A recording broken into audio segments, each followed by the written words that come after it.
श्रीमद् भागवत महापुराण। महाराज निमि 9 योगीश्वरों से प्रश्न करते हैं कि महाराज, भगवान की माया सुनते हैं बड़े बड़े मायावियों को मोहित कर लेती है। कोई उस माया को पहचान नहीं सकता कि ये माया है, और आप कहते हैं भक्त उस माया को देखता रहता है। माया भक्त को विचलित नहीं कर सकती, भ्रमित नहीं कर सकती। तो मैं ये जानना चाहता हूं कि भगवान की माया का स्वरूप क्या है। आप लोग कृपा करके बताइए। योगीश्वरों, मैं एक मनुष्य मृत्यु का शिकार हूं, कब मर जाऊं पता नहीं। संसार के तरह तरह के तापों ने मुझे बहुत दिनों से तपा रखा है। आप लोगों के मुख से जब ये भगवद वार्ता सुन रहे हैं तो हमारे तीनों ताप मिट रहे हैं। आप लोगों की वाणी सुनते सुनते मैं तृप्त नहीं हो रहा। आप कृपा करके बताइए माया का स्वरूप क्या है।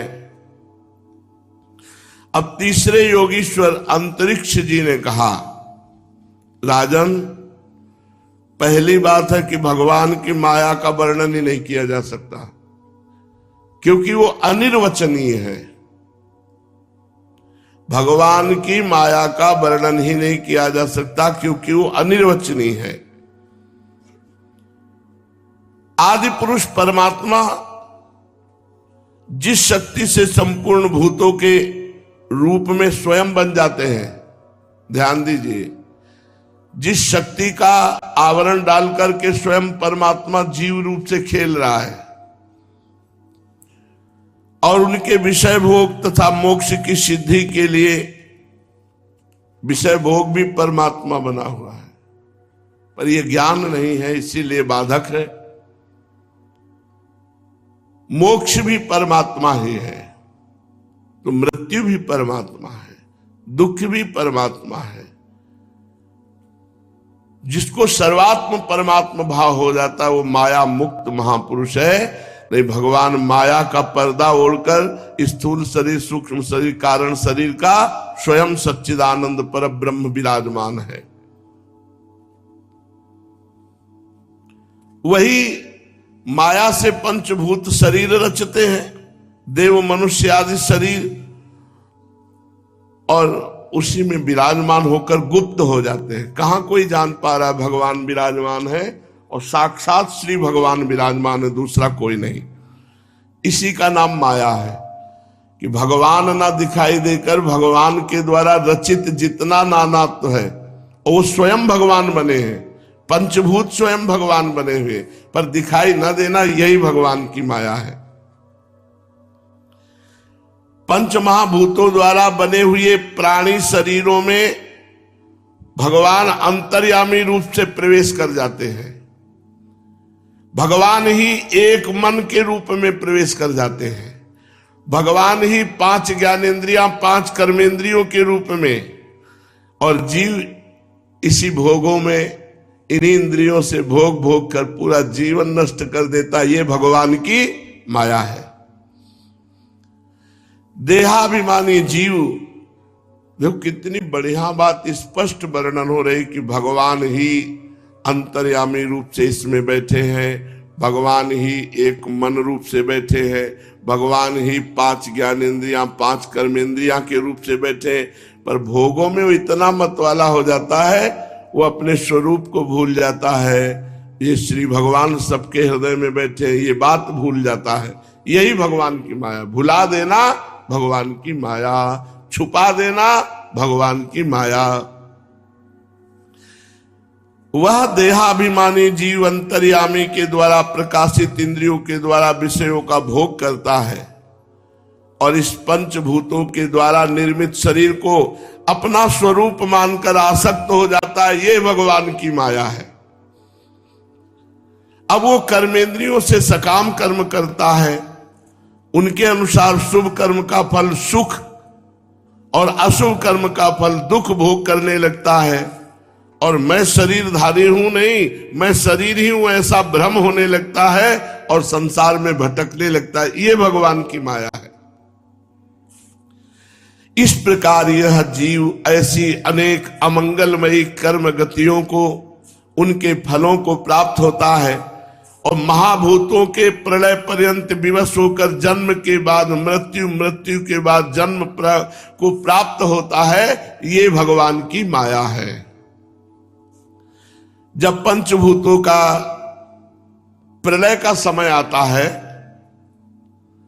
तो अनादि और अनंत काल स्थूल तथा सूक्ष्म द्रव्य एवं गुण रूप इस व्यक्त सृष्टि को मूल प्रकृति की ओर खींचता है।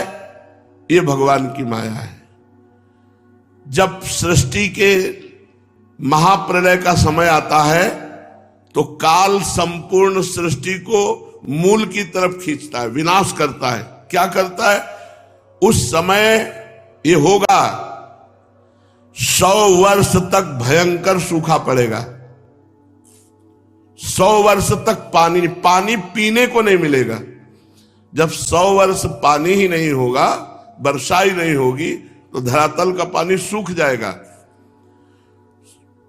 जिस समय काल संपूर्ण सृष्टि को मूल प्रकृति की तरफ घसीटता है, उस समय 100 वर्ष तक भयंकर सूखा पड़ जाता है, एक बूंद पानी नहीं। भजन कर लो, अभी सब सुविधा है, वो कौन सा पानी फिल्टर करके पी रहे हो? ऐसे गड्ढा में भी नहीं मिलेगा। फिल्टर की तो बात जाने दो, जब नीचे से नहीं आएगा तो फिल्टर कहां से होगा? जब ऊपर से नहीं आएगा तो नीचे वाला भी तो सूख जाएगा। बड़ी भयंकर दुर्गति होगी यदि भजन नहीं करोगे। और ये सब भोग चुके हैं हम, और भोगेंगे अगर भगवान को प्राप्त नहीं किया। 100 वर्ष तक एक बूंद पानी नहीं गिरा, 100 वर्ष तक वर्षा ना हो। इसी में काफी निपट गए। काल भगवान सबको मूल प्रकृति की तरफ, ब्रह्म की तरफ घसीटते हैं। जब महाप्रलय का समय आता है 100 वर्ष तक बिल्कुल पानी नहीं गिरता। अब वर्षा बिल्कुल ना होने के कारण प्रलय काल की शक्ति से गर्मी बढ़ती है और उस गर्मी से तीनों लोग त्राहिमाम बोल जाते हैं। ये भगवान की माया है। उस समय भगवान शेष के 1000 मुखों से आग पैदा होती, विषैली प्रचंड आग की लपटें नीचे से पाताल से उठती और ऊपर के लोगों को जलाती। 100 वर्ष तक पानी नहीं गिरा। इसके बाद इतनी उष्णता बढ़ती, तीनों लोग गर्मी से त्राहिमाम बोल जाते हैं। फिर भगवान शेष के मुख से अग्नि की लपटों सहित विष की ज्वाला निकलती है। वायु की प्रेरणा से वो लपट पाताल लोक से जलाना आरंभ करती है और ऊंची ऊंची चारों ओर फैल जाती है। और इधर 12 सूर्य, ऊपर से 12 सूर्य एक साथ उदय होकर अग्नि पैदा कर देते। नीचे से भगवान शेष की अग्नि, पूरा संसार अग्निमय, अग्निमय। ये भगवान की माया है। अब जब 100 वर्ष तक सूखा पड़ा और 100 वर्ष तक अग्नि अग्नि अग्नि, कुछ नहीं बचा, सब भस्म।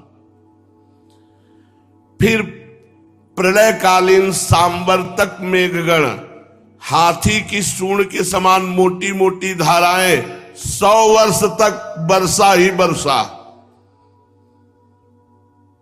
ये सब भोगना है। अगर भजन नहीं करोगे तो भले कीड़ा मकोड़ा बनोगे, उसी में छुन्न से हो जाओगे आग में।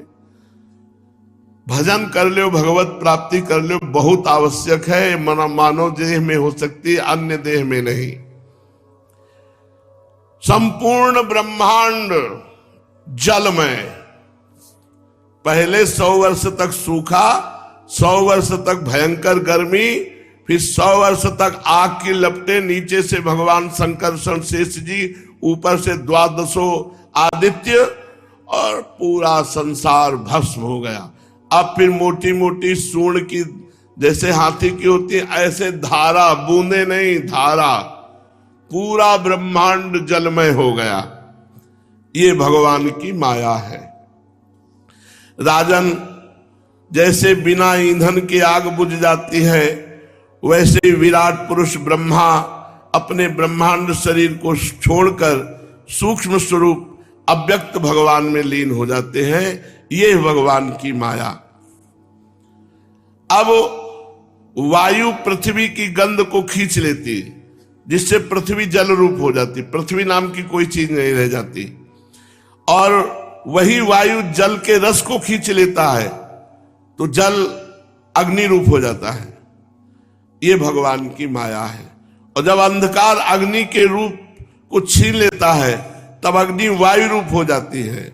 और वायु की स्पर्श शक्ति जब छिन जाती है तो आकाश रूप हो जाता है। सब अपने में जैसे प्रकट हुए थे वैसे लौटते हुए चले जा रहे हैं। तब वायु आकाश में लीन हो जाता है। ये भगवान की माया है।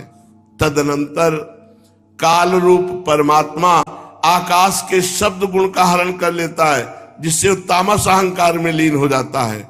ये भगवान की माया है। और इंद्रियां, बुद्धि ये राजस अहंकार में, मन सात्विक अहंकार में देवताओं के साथ लीन हो जाता है। और अहंकार महातत्व में, महातत्व प्रकृति में, प्रकृति मूल प्रकृति में, मूल प्रकृति ब्रह्म में हो गई।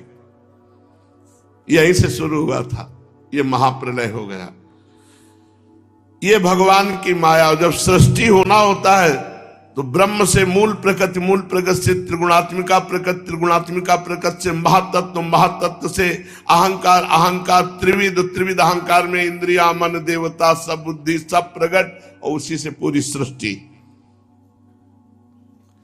सृष्टि, स्थिति और संहार ये तीनों माया से हो रहे हैं।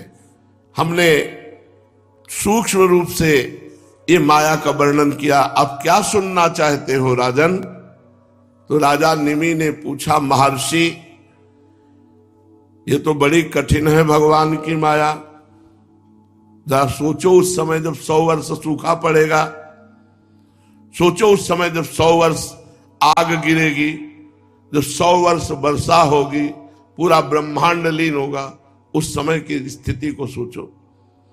इसलिए आज भजन कर लो। लोग कहते हैं कि क्या भगवत प्राप्ति मौज लो, कल किसने देखा है? कल आप ही देखोगे भगवान, आप ही देखोगे, किसने नहीं देखा। आप ही त्राहिमाम बोलोगे। तुम अविनाशी हो, तुम्हारा शरीर छूट जाएगा लेकिन दूसरा शरीर मिलेगा, फिर देखोगे तुम ही। तो ये भगवान की माया इतनी प्रबल, तो इससे पार कैसे जाए? राजा निमि ने पूछा, ऐसा माया भगवतः सर्ग स्त्यंत कारिणी त्रिवर्णा वर्णितास्माभि किम भूया श्रुतिमिच्छसि यथैतामैश्वरीं मायां दुस्तरात्म कृतात्मभिः तरन्त्यंजः स्थूल धियो महर्ष इद मुच्यताम। इस माया से तरा कैसे जाए? इससे मुक्त कैसे हुआ जाए? ये तो सुनाई के भयभीत रहो। अब कृपा करके बताइए, जिसे हमने सुना, जिससे हम भयभीत हुए, इससे हम तरे कैसे? क्योंकि इस शरीर में आत्मबुद्धि हो गई, यही माया है। अब इससे कैसे मुक्त हो? बहुत ध्यान से सुनना। माया से मुक्त होने का उपाय। अब चौथे योगीश्वर प्रबुद्ध जी बोले, राजन भगवान की माया से ये स्त्री पुरुष का ऐसा बंधन बंध जाता है कि वो उपाय करता है दुख निवृत्ति के लिए, वो भोगता जाता है दुख पे दुख। वो बड़े बड़े कर्म करता है सुख प्राप्ति के लिए, परिणाम में उसे दुख ही मिलता है। जो पुरुष माया के पार जाना चाहता है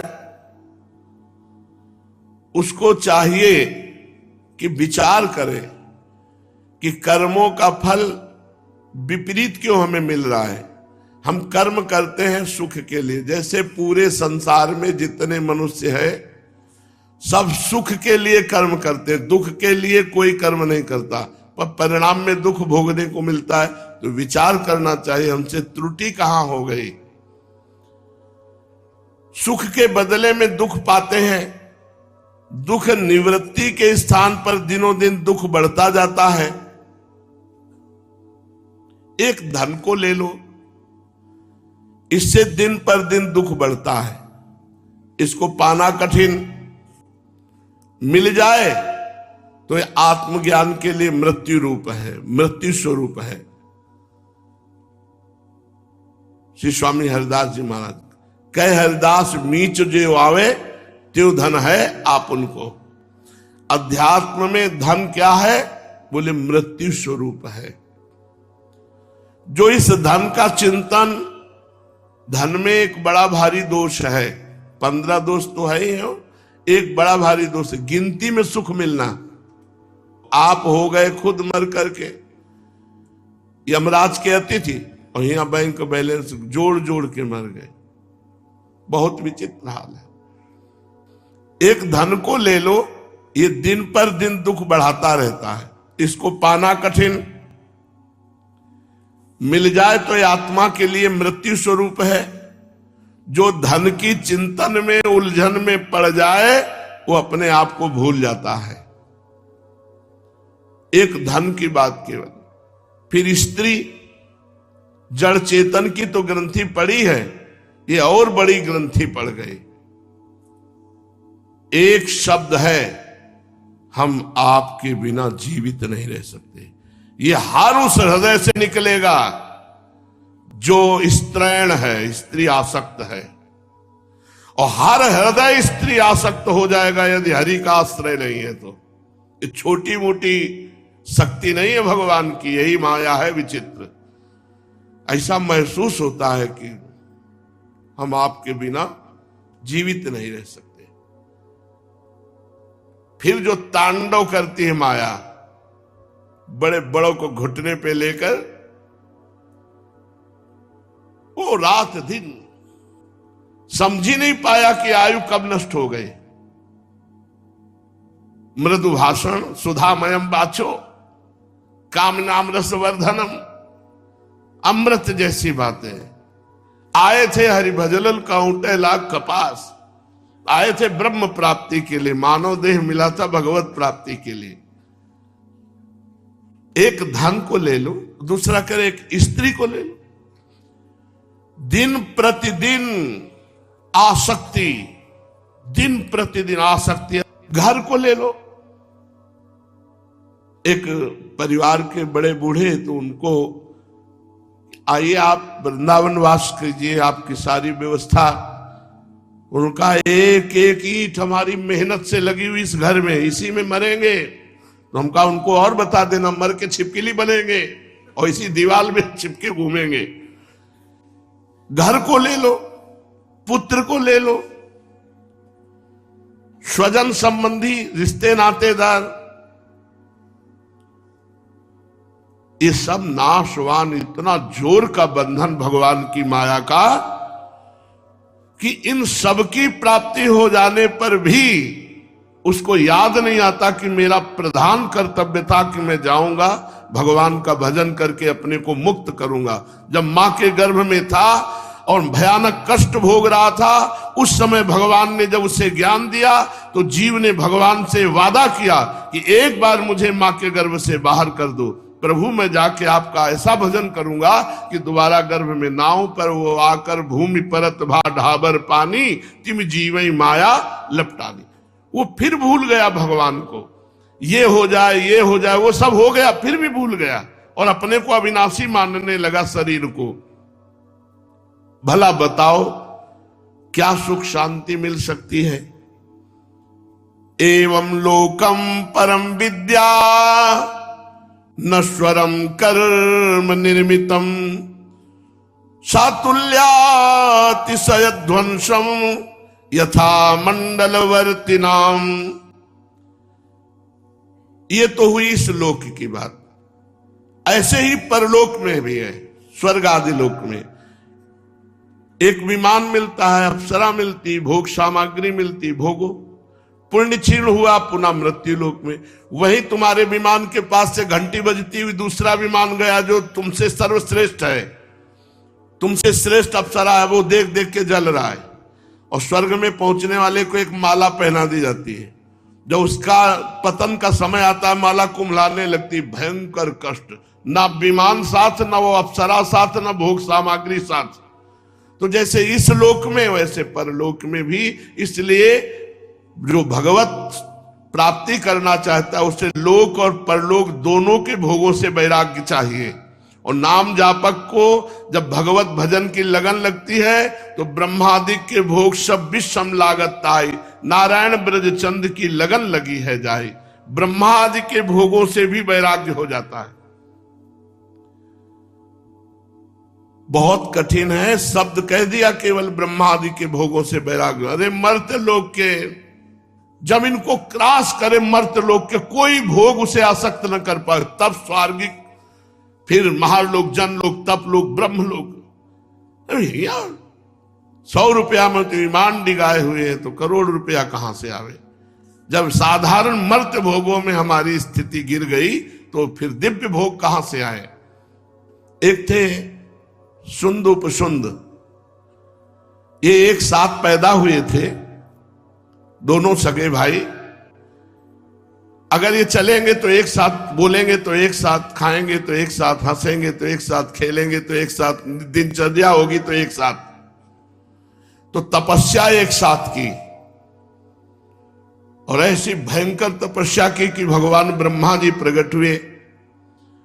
ब्रह्मा जी ने कहा वरदान मांगो, तो बोले अमरत्व। ये अमरत्व इसलिए मांगते हैं कि मैं अमर हो जाऊं, सबको मार डालूं, राक्षस स्वभाव। ब्रह्मा जी ने कहा अमरत्व तो नहीं दे सकते। तब उन्होंने विचार किया कि हम दोनों भाइयों में तनिक कभी बैर होता नहीं, तो उनका हम मरे तो आपस में ही मरे दोनों भाई, अन्यथा न मरे। ब्रह्मा जी ने हाँ कहा तो राक्षसों ने समझा कि हमने ब्रह्मा जी को ठग लिया, क्योंकि हम दोनों में कभी वैर होगा नहीं। और ऐसा ही था, बहुत प्यार था, एक साथ पैदा हुए, एक साथ जो चेष्टा हो एक साथ। आप दिग्विजयी योद्धा की तरह गौशालाओं का नाश करना, संतों के आश्रमों को उजाड़ना, धर्म स्थानों को नष्ट कर देना, हाहाकार मचा दिया। ब्रह्मा जी के पास देवताओं ने प्रार्थना की कि महाराज आपसे वरदान पाने के कारण ये मरेंगे तो आपस में ही, और आपस में कभी मर ही नहीं सकते क्योंकि इतना प्यार है इनका। तो अब ये त्रिभुवन में अमर हैं, अब इनको कोई मार नहीं सकता, मरेंगे तो आपस में ही, और आपस में इतना प्यार है, मर सकते नहीं। और ये त्रिभुवन को मारे डाल रहे हैं, आप कृपा करो कोई उपाय। तो एक अप्सरा की रचना की, तिल भर देखने को मिल जाए अगर उसका शरीर तो वहीं आसक्त हो जाए, इसलिए उसका नाम रखा तिलोत्तमा। अप्सरा प्रकट भई, प्रणाम किया, महाराज आदेश करो। बोले इन दोनों भाइयों में बहुत प्रियता है, इन दोनों को मारना है, आपस ही में मरेंगे, इनको मार के आ जाओ। बोले प्रभु ये तो बहुत छोटी बात है, अभी गई अभी आई। ब्रह्मा जी इसको प्रणाम करके तिलोत्तमा गई, ये दोनों भाई मतवाले होकर के दिग्विजयी योद्धा कोई इनको परास्त कर सकता नहीं था। ये बैठे थे, नृत्य गान हो रहा था, इतने में एक गेंद गिरा के उनके सामने दोनों भाइयों की, और दोनों की दृष्टि गई तो देखा तिलोत्तमा। अरे जिसका एक तिल देख ले, ब्रह्मलोक की अप्सरा है। अब दोनों चले, एक ने जाकर दाहिना हाथ पकड़ा, एक ने बायां। छोटे ने कहा बड़े ये तुम्हारी बेटी के समान है, तुम ऐसे। बड़े ने कहा धूर्तता नहीं, तुम्हारी मां के समान है क्योंकि तुम्हारी भाभी है। और दोनों की तरफ देख के मुस्कुरा दिया। मुस्कुराहट ही भगवान की माया है। शुंद उपशुंद, उनकी बात बढ़ती गई और दोनों की तरफ मुस्कुरा दी कि मानो हम दोनों की हैं, निपट लो तुम। थोड़ी देर में गर्मी गर्मा हुई। बोले इसी से पूछ लेते हैं किसकी है। तो तिलोत्तमा ने मुस्कुराकर कहा महावीरो, मैं तो आपकी सेवा में आई हूं, पर मैं उसी की सेवा में रहूंगी जो एक पर विजयी होगा। अब ये आप निश्चय कर लो कि दोनों में विजयी कौन होंगे। भयंकर युद्ध हुआ, दोनों मारे गए। तिलोत्तमा लौट के ब्रह्मलोक गई, बोले महाराज काम हो गया। भगवान की ये विचित्र माया ऐसी है कि चाहे कोई कितना बड़ा संयमी, प्रेमी, नियमी, धर्मात्मा हो, इस माया के चक्कर में फंस करके भगवान को भी भूल जाएगा। इंसान की मित्रता तो जाने दो, भगवान को, भगवत प्राप्ति होते होते रुक जाएगी। इसलिए कह रहे हैं अगर इस माया पर विजय प्राप्त करना है तो तस्मात् गुरुम प्रपद्येत जिज्ञासु श्रेय उत्तमम शाब्दे परेत निष्णातम ब्रह्मण्युपसमाश्रयम्। इसलिए यदि आप अपना परम कल्याण चाहते हैं तो सबसे पहला काम करो, गुरु का वरण कर लो। तस्मात् गुरुम प्रपद्येत जिज्ञासु श्रेय उत्तमम। अपना कल्याण चाहने वाले जिज्ञासु का उत्तम कार्य है कि पहले गुरुदेव का वरण करें। गुरुदेव कैसे हो? शाब्दे परे च निष्णातम ब्रह्मण्युपसमाश्रयम्। शब्द ब्रह्म, वेद, शास्त्र, पुराण, इतिहास सबके ज्ञाता हो और परब्रह्म ब्रह्म बोध संपन्न महापुरुष हो। दोनों बात होनी चाहिए। यदि वो केवल ब्रह्म बोध संपन्न है तो शब्दों के द्वारा अपने अनुभव नहीं बता सकते, और यदि केवल शब्दों का ज्ञान है, ब्रह्म अनुभूति नहीं, तो अनुभव नहीं बता सकते। इसलिए दोनों होने चाहिए, परब्रह्म की अनुभूति और शब्द ब्रह्म का ज्ञान। शब्द ब्रह्म अर्थात समस्त शास्त्रों का ज्ञान और परब्रह्म अर्थात परमात्मा की अनुभूति। श्री सद्गुरुदेव भगवान का आश्रय लेकर के ये देखना चाहिए कि सद्गुरुदेव भगवान कैसे हों। तो बोले शांत हो।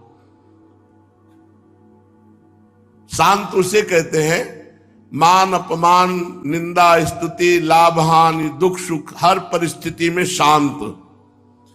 गुरुदेव ऐसे होने चाहिए जिनका चित्त शांत हो। फिर दूसरा, व्यवहार में प्रपंच में फंसे ना हो। जो खुद फंसे हो हमको क्या निकालेंगे? अगर भगवत प्राप्त नहीं हुए ना, चेला बना रहे हो ना, स्वयं तो भगवत प्राप्त हो नहीं, स्वयं भजनानंदी हो नहीं। तो एक दिन एक गुरुजी जा रहे थे तो एक केचुआ में लाल चींटी करीब 1000 लाल चींटी अगर तुम्हें काट ले तो वही खुजलाहट और जलन पैदा हो जाएगी। वो चींटी केचुआ समझते हो ना, जो मिट्टी खाता है, बहुत कोमल शरीर का होता है। तो देखा कि तड़प रहा था। तो शिष्य ने कहा महाराज ये तो चींटियां देखो कैसे केचुओं को खा रहे हैं, भगवान बड़े निर्दयी है। एक तो केचुए को कोमल शरीर दिया और ऊपर से लाल चींटी खा रहे हैं। तो बोले लाल चींटी जानते हो कौन है? ये सब चेला है। और जो केचुआ जी हैं ये कौन है? बोले गुरु जी हैं। हरई शिष्य धन शोक न हरई, सो गुरु घोर नरक मा परई। गुरु शिष्य अंध बधिर कर लेखा, एक न सुनई एक नहीं देखा। ये गुरु शिष्य का संबंध रुपये का संबंध नहीं है। तब लग जोगी जगत गुरु, जब लग रहा है निराश, जब आशा मन में भई जग गुरु जोगी दास। जोगी दास हो गया, जगत उसका गुरु हो गया। गुरुदेव कैसे होने चाहिए? परब्रह्म की अनुभूति और शब्द ब्रह्म का ज्ञान। शब्द ब्रह्म का पूरा ज्ञान नहीं है, परब्रह्म की अनुभूति तो कोसों दूर है। देह भाव की पुष्टता वाला कैसे देह राग छोड़वा देगा हमें बताओ? जिसको स्वयं भगवान में प्रेम, जब भगवान में प्रेम होता है तो नहीं खान पान ते भावे है, नहीं कोमल वसन सुहावे है। चेला बनाने का अधिकार है भगवत प्राप्त महापुरुष को, जिन्होंने निरंतर भगवदाकार वृत्ति कर ली। एक बार देख लिया, एक बार उपदेश दे दिया, वो जीवन का परिवर्तन करके भगवान के भजन में लगा। बस गुरु मंत्र दे दिए, तुम मंत्र को पकड़कर खूब निरंतर जपते हुए भगवान में। गुरु शिष्य का यही संबंध है। कोई प्रश्न है तो गुरु से समाधान करा लो। गुरु के वस्त्र, गुरु का भोजन, गुरु का ये भगवान के द्वारा भरण पोषण होता है। आपको लग रहा है तो 4 रोटी दे दो, आपको लग रहा है कि कपड़ा फटे तो लंगोटी अचला दे दो, हो गया। ये भजन का संबंध है, ये व्यवहार वाला संबंध नहीं है। तो बोले गुरु कैसे होने चाहिए? बोले व्यवहार प्रपंच से उपरत होने चाहिए। उपरत व्यवहार प्रपंच से कोई मतलब नहीं, केवल भगवत चर्चा, केवल भगवान से मतलब। परब्रह्म की अनुभूति अपना काम हो जाना चाहिए। और साथ में जिसका हाथ पकड़े उसका बेड़ा पार होना चाहिए। अगर वो आज्ञा पालन नहीं करता तो वो भोगेगा। पर आपका जिम्मेवारी है। अब गुरु बना लेने का मतलब है उसने अपने आप को आपको समर्पित कर दिया, अब उसका सारा भार आपके ऊपर है। हमने शास्त्रों में स्वयं तो नहीं पढ़ा, लेकिन शास्त्रों के ज्ञाता एक से सुना, अगर शिष्य पाप करे और आपका गुरु शिष्य का संबंध, आपने उसे डांटा नहीं, आपने उसको दंड नहीं दिया, तो आपको उस पाप का फल भोगना पड़ेगा। अगर वो परब्रह्म की अनुभूति से युक्त है तो उनका बाल बांका भी नहीं होगा। अगर स्वयं अनुभूति नहीं हुई तो ये चेला ही जो है नरक में ठेली ठेला। पक्का समझो, ये कोई खिलवाड़ नहीं है।